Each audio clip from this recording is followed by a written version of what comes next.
conquête de la souveraineté passe avant tout par l'exploitation des ressources nationales au profit de nos populations.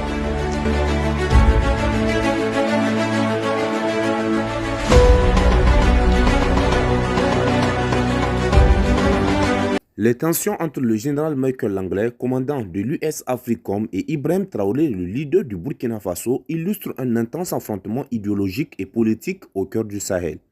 D'un côté, le général Langlais a affirmé devant le Sénat américain le 3 avril dernier que le gouvernement burkinabé détournerait les ressources minières, notamment des revenus liés à l'exploitation de l'or, à des fins politiques plutôt qu'à combattre le terrorisme.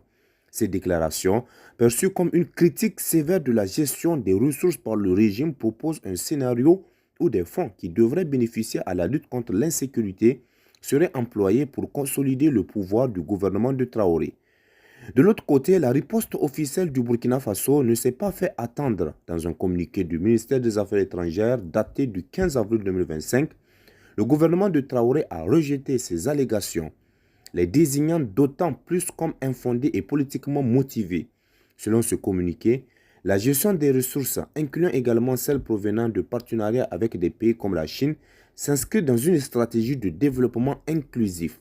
Le gouvernement insiste sur le fait que ces fonds sont investis dans des secteurs cruciaux tels que l'agriculture, l'éducation, la santé et les infrastructures, renforçant ainsi la souveraineté nationale et l'autonomie régionale. Ce différend est aussi le reflet de tensions plus larges dans la région. Des organisations comme le Sahel Advocacy Group ont qualifié les propos de Langlais de racistes et de manœuvres néocolonialistes destinées à fragiliser l'indépendance des alliances régionales entre le Burkina Faso, le Mali et le Niger.